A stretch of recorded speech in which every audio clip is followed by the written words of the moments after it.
Hi guys, welcome back to the channel. TSM here.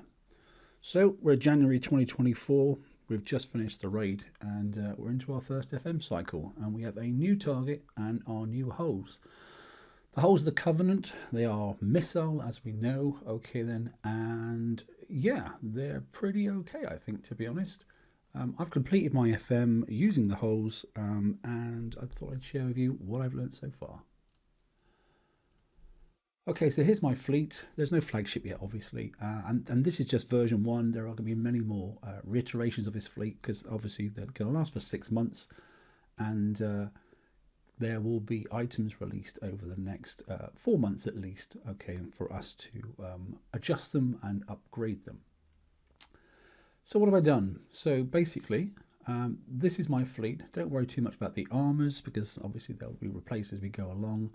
And we don't quite have enough armors to do everything yet. So I've just added some items in notionally. Specials first, I suppose. All my specials are the same across all my ships. It doesn't matter whether it is a countermeasure hull or not. I've used the same specials, and I'll explain why in a moment. First and foremost then, it's the new Garrison battery, a 12.5 tier, and obviously the new engine as well. Then moving across, obviously, the mirror maze defense system. So all those three things are pretty standard. Next, then I've moved down. I've actually gone for reef targeting console. Why? Because it does an awful lot of penetrative damage, which is ideal. Helps for accuracy for killing the ships in the target as well. Then I've gone for liquid fire warheads. This is a flexible special. It depends on what you want, okay? But I prefer building damage, because there are a lot of buildings. Okay, and over actual ship damage, simply because the ships can be outranged so far. Last but not least then, my range extender is the Star Tracker Guidance System. Okay, and this obviously gives you not only my penetrative range boost, but also my penetrative damage boost. Now, I did toy with some other ideas. This fleet has a combat movement speed of 99. If you wanted to, you could take off one of the specials. So other options, liquid fire warheads is an option, okay. And if you wanted to have more damage to the ships, then it'd be this session missiles sensors, okay. Yes, that does increase your penetrative damage, but it does reduce your building damage. As I said, I would like to have higher building damage. And if you did want to change things up a little bit, this thing has a combat speed, as I said, okay, of 99, and it has a reasonable evade of 52. I don't think it evades a huge amount, although it was a king killer turret in the target. But you can move things around, okay then, and you can change some things out. You may want to change out on some of the targets. You can actually get away with putting in here, okay, you can get away with things like Hyper 30, if you wanted to, okay, or you could put in Guidance Scrambler 3. That's an option as well, if you want to bring your evade up then to a reasonable number. I'm choosing not to, though. Like I said, my specials are all the same on all of my ships. So the only difference to this ship here then, bear in mind I have 3 ships like this. So I've got 3 ships with 2 Gales on and 1 MDS3 on. The other ships are quite straightforward. All they've got that's different really is that. That is it. Those are my 2 full damage ships. I've got those in slots 3 and 4. Yes, I know I don't have all the armors yet because we don't have them. Okay then, but to keep my armors even across the fleet, then I've actually gone with 2 of the previous tier 11.5 arc armors. Why? Because they also give penetrative damage of 3% as well. And there's very little. The armor points are 50k there, and it's 55k there. Okay, the pen survival is negligible even at U0. Obviously, they're not upgraded yet, so it doesn't make a huge amount of difference, to be honest. But I've actually got the correct type of armor on there because it gives me that pen damage. Oh. So I'm fully up with my armors, okay, and I have got a few more I can put on, but I can't put them across the whole fleet, so I'm not going to. Crews for this one here. There are various crews you can select, okay then. You'll notice I've gone for 5 ships because at the moment we don't have a flagship, so I've just added an extra ship in place. Crews for this one, there are things you can do. I'm recommending Creeping Death, okay. Why? Because it gives you that extra building damage, and the good thing about the built-in weapon is it does accept bonuses from your crews as well, which is good. You can, if you want to, go for sea serpents. You can also go across to wolfpack as well, because that will give you some critical chance for your missile hits as well. Personally, though, like I said, I'm going to go across for creeping death. They're easy to roll, and they're you can stack loads of them up. We have plenty of space. Right, let's go and take a look at the target. Okay, so we're inside the 601. I'm just going to park my ships up, and then we're going to take a look at what we've got.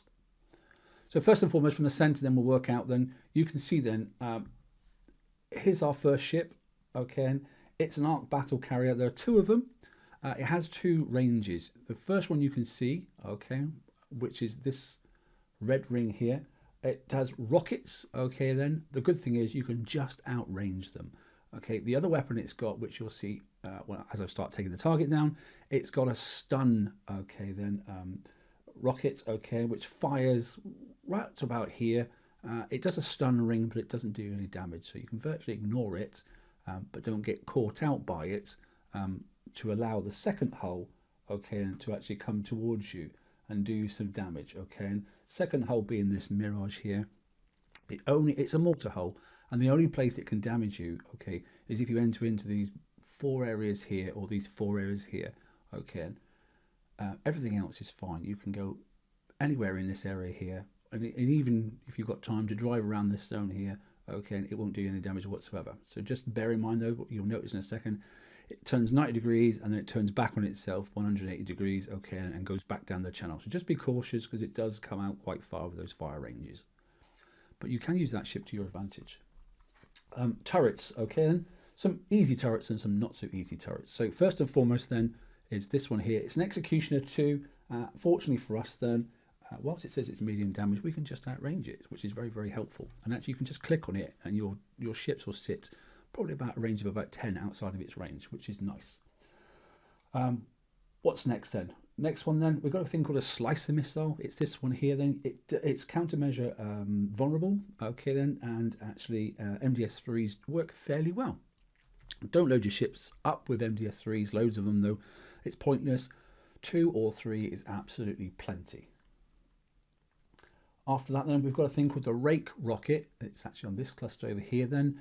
It's a dumbfire, okay then, explosive, okay, rocket turret. Try your best to actually use another turret and your built-in weapon on your ships to take that thing out. Whilst it doesn't track you, its projectile speed is very fast and it has splash damage.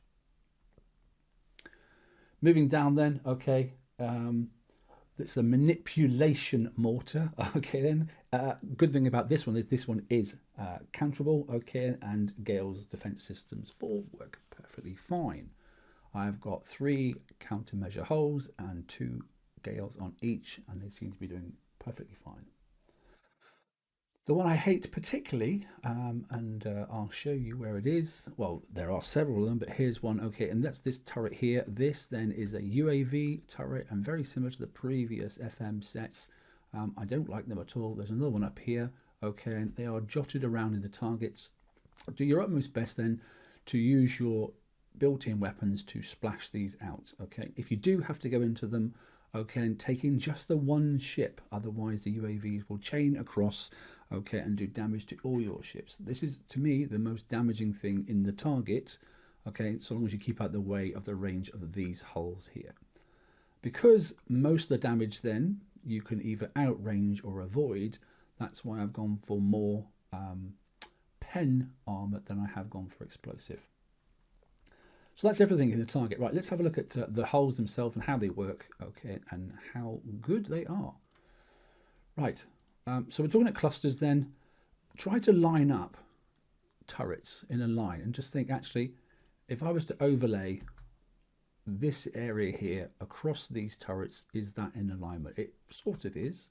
And you'll get used to entry points. I'm not the best at taking down targets, but I've got a rough idea. And boom, there we go. We took down most of the nasty turrets, and now we can go and just take out the last bit of this one. Take 10 seconds to reload our built-in weapon, so we're not in a rush. It doesn't have to be a fast target to complete. Bear in mind, this ship's coming up. Here comes the Mirage. Look, he's coming up. He'll spin round, so just be cautious. Once a bit of muscle memory sets in, we get used to the target types, okay, then I'm sure things will get much faster.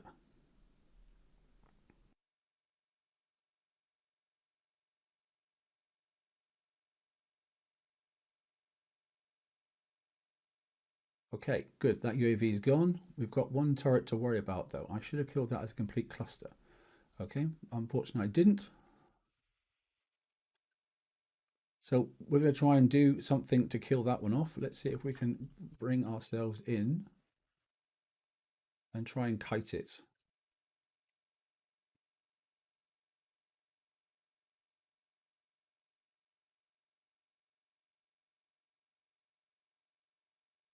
Not too bad. Okay, a little bit of damage, but nothing horrendous. There's another one of those UAV turrets here. All right then, so we're going to come in at this sort of angle here. I'm using my timer at the top then to work out my 10 seconds. Like I said, you want to try and imagine this area here overlaid on top of this area here with the point, okay, here. And that will give you a rough idea of where your arc of fire is going to come in.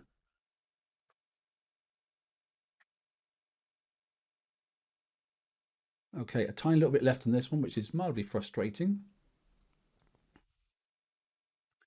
We're not going to take it out just yet. We might be able to utilize this building and use that to retarget from. So we'll just keep away from that for a second. If we have to do it, we'll do it at the end.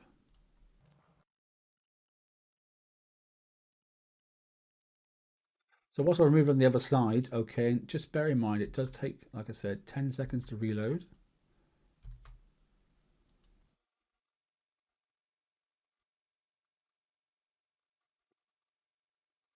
Yet again, look, there's a UAV turret here. So if I want to come in at this angle here, I want to splash this one out and take that one out ideally as best I can at the same time.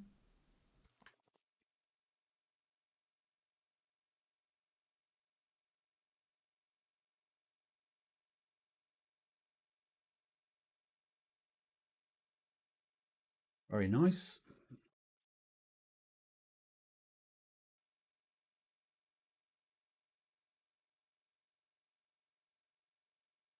So we're just dissecting the target, taking it down piece at a time.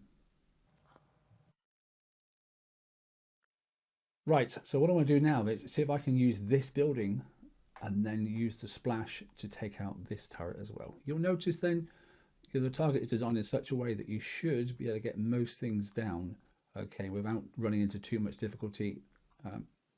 If you get your angles a little bit out, then ultimately just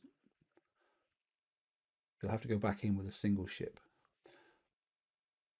Not too bad, not too bad at all. So remember I said about the stun effect? Look, it's doing no damage, okay, it's just slowing us down, which actually isn't the end of the world.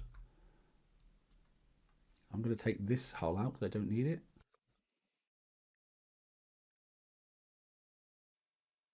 And while I'm here, I may as well use this, take this out. Now, don't worry that I haven't completely killed that UAV. There is a way to do that by retargeting off the ship up here. So what I want to do is not kill the ship yet because I may need it.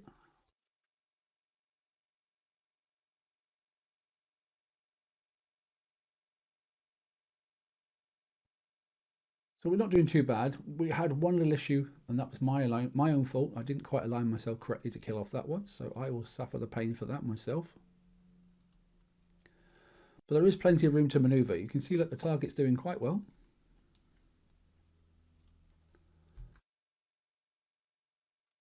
So what I want to do now, ideally, is use this turret here and splash out this item down here.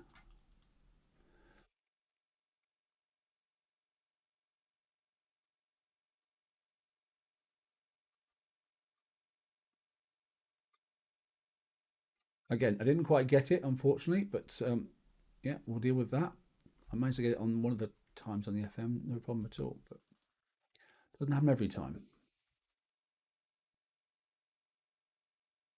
Right, so that's not too bad. We will also leave that turret till the end just to show the difference in the damage, okay, if you do make a mistake. So we have one there and we have one there.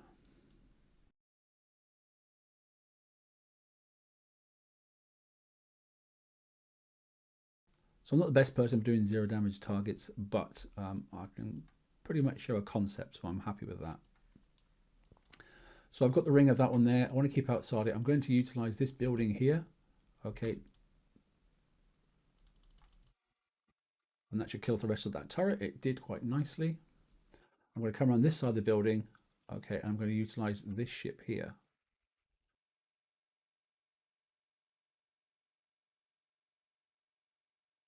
Before the other ship turns. Nice. Okay. We keep out the way and let the other ship do its little thing. I don't really need the ships anymore, I don't believe. I'm going to try and use this if I can. Let me get out of the way of that so I don't get splashed.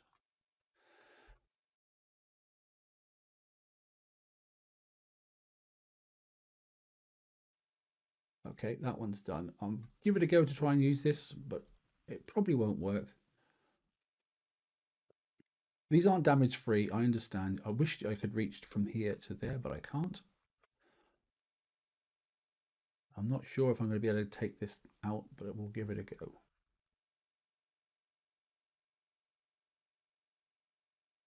No. Not the right angle. Okay, so I'm down to 2. So I'm going to get in with one ship first. So we're going to pick up ship number 4. I'm just going to send it inside this area here. And whilst that one's doing that one there, I'll pick up ship number 3. Okay, and I'm going to bring it down here. So unfortunately, you can see the damage the UAVs have caused that hole, look.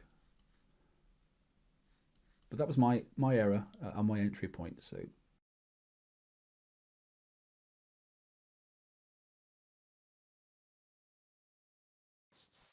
So I'm already concerned about this target then for the for pillage, and people will end up reverting back, I think, to using the UAV arcs, although I think they're going to take a little bit longer.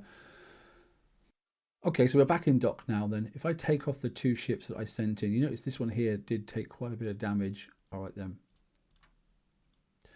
So the first ship then, which my bluff flagship then, just under 5 minutes.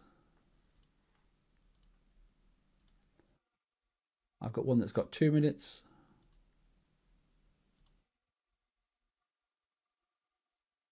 One that's got under 2 minutes. And then the 2 ships that I sent into those 2 UAV turrets, it depends on how many UAVs come out. Okay, this one's got literally just under 10 minutes, okay, and this one here has got literally half an hour's damage, which is not ideal. Okay, so, you know, it's not a perfect run by any stretch of imagination. And like I said, there's no point in me showing you just the perfect run. I'm just trying to show you the concept. So that's the fleet. You know, I have got, you know, 3 ships built then with those countermeasures. I have got obviously then 2 ships, okay, built, but they're all power. All the specials are exactly the same. I prefer to use Creeping Death. It seems to work quite nicely. If you don't think you need it, okay, and like I said, you can use Sea Serpents. You can use, you know, Steelheads, I suppose, and get some less damage. Okay, and obviously there are much greater crews that you can use should you wish. I'll be upfront and honest. Okay, you can take the target down with the Garrison hulls, the old Garrison hulls, sorry, but I don't think they're going to be usable all the way through this series. Okay, we will see, but there are loads more adaptations to do yet for this fleet. Okay, and it will get stronger and stronger. And clearly the damage at the moment, I'm not anywhere near U1 because we've got no upgrades yet, and they should get more. They should get stronger as they go along. So that's it. I hope that helped. Okay then.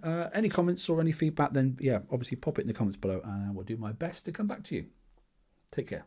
TSM out.